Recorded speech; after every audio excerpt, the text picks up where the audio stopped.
बिजली और गैस की बढ़ती कीमतों से तंग आकर लाहौर के दानिश ने शमसी तवानाई से बिजली और गोबर से बायोगैस तैयार कर ली।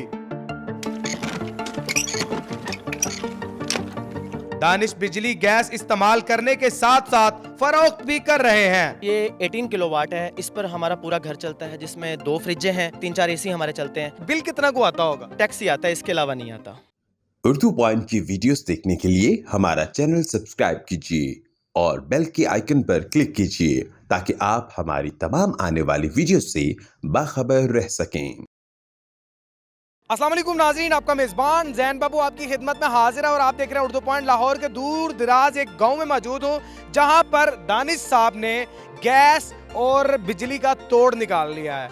सोलर और शमसी तवानाई के ज़रिए बिजली पैदा करते हैं और इन्होंने कुछ गाय रखी हुई हैं जिनके फुजले से ये बायोगैस तैयार कर रहे हैं। बायोगैस तैयार कर ही रहे हैं, जो खाम माल होता है उसको फिर ये अपनी खेतों में इस्तेमाल करते हैं। बिजली का बिल कितना आता है और बिजली कहाँ से और कैसे इस्तेमाल करते हैं और इस बिजली को कैसे कन्वर्ट करके ये सेल भी करते हैं, इन्हीं से जानते हैं। और बायोगैस में जो फुजला निकलता है, बायोगैस का जो खाम माल निकलता है, उसको खेतों में कैसे इस्तेमाल किया जाता है और किस तरीके से ये सारा प्रोसेस होता है, जानते हैं दानिश साहब से कि इनको ये आइडिया आया कैसे। असल में सर यहाँ पे गैस का बहुत ज़्यादा मसला था, लोड शेडिंग बहुत ज़्यादा थी।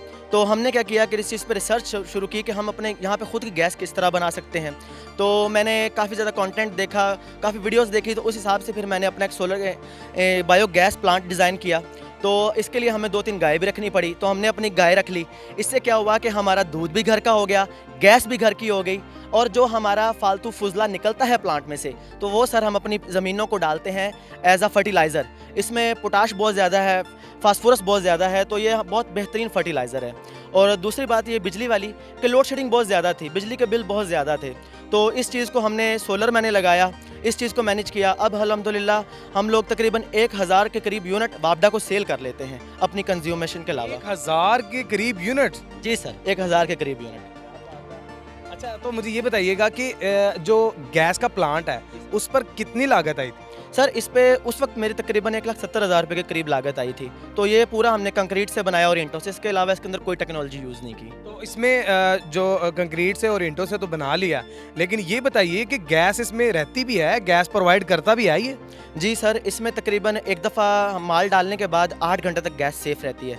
तो इतनी देर में तो हम, मेरा ख्याल है कि हर छोटा मोटा घर जो होता है वो यूज़ कर लेता है। इसमें हम दिन में 2 दफ़ा डालते हैं गोबर, एक दफ़ा सुबह को डालते हैं और एक दफ़ा रात को डालते हैं। तो इस तरह हमारी गैस पूरा दिन चलती रहती है। 24 आवर्स? जी सर, 24 आवर गैस चलती है हमारी। 24 आवर्स जो है वो इनकी गैस चलती है। तो बिजली का क्या शेड्यूल है? जब रात को सूरज नहीं होता तो फिर बिजली कैसे यूज़ करते हैं? सर हमने इसके लिए बैटरी बैंक लगाया हुआ है, और दूसरा आपको मैंने पहले भी बताया कि हम बिजली सेल करते हैं। तो हम बिजली जो सेल करते हैं पूरा दिन, वो हम रात को इंपोर्ट कर लेते हैं, और जब रात के वक्त लाइट जाती है तो जो हमारा बैटरी बैंक है वो हमें सपोर्ट करता है। तकरीबन 6 घंटे तक हमारी बैटरी बैंक हमें सपोर्ट कर देता है। अच्छा, ये कितने किलोवाट लगा हुआ है और इस पर क्या क्या इस्तेमाल कर रहे हैं आप? सर ये 18 किलोवाट है। इस पर हमारा पूरा घर चलता है, जिसमें 2 फ्रिजें हैं, पानी वाला पंप है, टकवा है हमारा जिससे हम चारा बनाते हैं। इसके अलावा 3-4 एसी हमारे चलते हैं। ये हम कभी भी लोड मैनेज करने की ज़रूरत नहीं पड़ी हमें बंद करने। चल जाती है? जी सर, 2 फ्रिज चलते हैं हमारे। लाल पंप, फ्रिज और ये दूसरा तीसरा सारी चीज़ें? जी सर, 3 HP की टोके की मोटर चल जाती है। सारी चीज़ें इसी पे चला रहे हैं। तो बिल कितना को आता होगा? सर बिल तो बस जो समझ लें टैक्स ही आता है, इसके अलावा नहीं आता। अगर ये प्लेटें ना होती तो फिर कितना आता अंदाज़ा? सर तकरीबन 1 लाख से अबव ही आता था पहले हमें तो। ये जो बायोगैस का प्लांट है, इसके नुकसानात क्या हैं? सर इसके कोई नुकसानात नहीं है। इसकी जो मीथेन गैस है वो बिल्कुल प्योर गैस है, इसके अलावा इसका ना कोई नुकसान है। जो हम गोबर डालते हैं वो देखिए बिल्कुल नेचुरल है, बिल्कुल मतलब आप चारा डाल रहे हैं गाय को, वो गोबर दे रही है, गोबर डाल के हम अपना आगे से फर्टिलाइजर। ऐसा तो नहीं है कि प्रेशर की वजह से ये जो इसका कुआं है वो फट जाता हो या कुछ इस तरह का कुछ? सर इसकी मैंने डिज़ाइनिंग इस तरह की है कि जब इसमें प्रेशर बिल्डअप होता है तो जो अपना गोबर बाहर निकालना शुरू कर देता है, तो वो एक तरह से इसका सेफ्टी वॉल है, और वो गोबर बाहर निकाल देता है, सारा प्रेशर रिलीज हो जाता है। कितने मतलब स्क्वायर फीट का बना हुआ है? सर ये तकरीबन 1.5 मरला के अंदर बना हुआ है। तो इसमें हम 2 रेडियाँ डालते हैं गोबर की, एक रेडी सुबह डालते हैं हाथ वाली रेडी, और एक रेडी शाम को डालते हैं। अच्छा, ये भी जो है वो सेल की जा सकती है? नहीं सर, ये सेल नहीं की जा सकती। मीथे अगर किसी एक एरिया में एक किनाल के रकबे में अगर ये बड़ा प्लांट लगाया जाए तो वो कम से कम 20-25 घरों को सर्वाइव कर सकता है? हाँ जी सर, इस तरह आप कर सकते हैं कि पाइपलाइन बिछा के तमाम घरों को प्रोवाइड कर सकते हैं।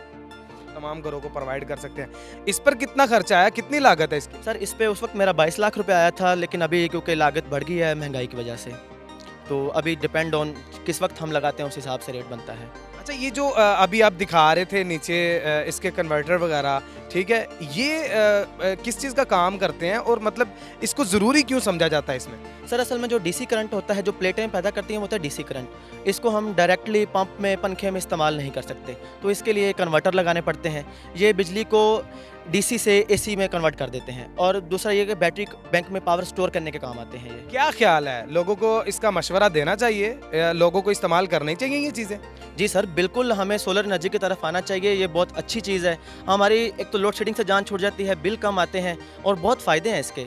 हम देखिए माहौल को नुकसान कम पहुंचाते हैं इस तरह अपना सोलर सिस्टम लगा के। अच्छा, ये जो बायोगैस का प्लांट लगाया हुआ आपने, ये छोटे से घर में भी लगाया जा सकता है?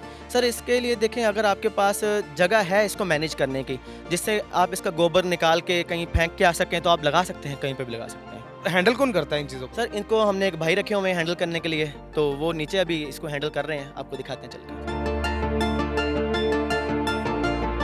जैसा कि आप देख सकते हैं कि अभी हम ये भाई इसके अंदर पानी डाल रहे हैं, तो इसका टैंक अभी पानी से कर रहे हैं। इसके अंदर तकरीबन एक हिस्सा पानी डाल दिया अभी हमने, तो अभी ये आपको इसके अंदर गोबर डाल के दिखाएगा। पहले इसमें पानी भरा जाता है? जी, ये असल में हमारे अपने ऊपर है कि हम पहले गोबर डालते हैं कि पानी, लेकिन हम पहले पानी डालते हैं, उससे गोबर को जाने में काफ़ी आसानी होती है।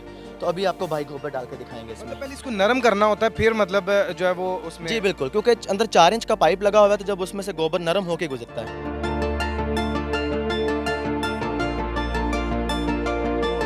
और गोबर डालने के बाद इसको थोड़ा सा हिलाते हैं, उससे ये पतला हो जाता है, तो फिर ये पाइप के जरिए आगे डोम में चला जाता है। डोम वो उधर है जो? जी, डोम इधर आगे है। ये वो डोम है और इनके अंदर से जो निकलता है गोबर, ये हम इन ड्रमों में रख के भर के तो ले जाते हैं अपनी ज़मीन पर। ये हम अपनी ज़मीन पर खाद की जगह फर्टिलाइज़र के तौर पर यूज़ करते हैं। खाद के तौर पर खुद इस्तेमाल करते हैं या लोगों को भी फ़ायदा देते हैं कोई? जी, लोगों को फ़ायदा देते हैं ना, बिल्कुल। मेरा अपना यूट्यूब चैनल है, उसमें हम पूरा तरीका बताते हैं सोलर सिस्टम लगाने का, गोबर गैस प्लांट बनाने का। तो मेरा चैनल का नाम है DN सोलर सोल्यूशन, तो आप उस पर जाकर देख सकते हैं, हमारे प्रॉपर तरीके बताए गए हैं इसको इस्तेमाल करने के।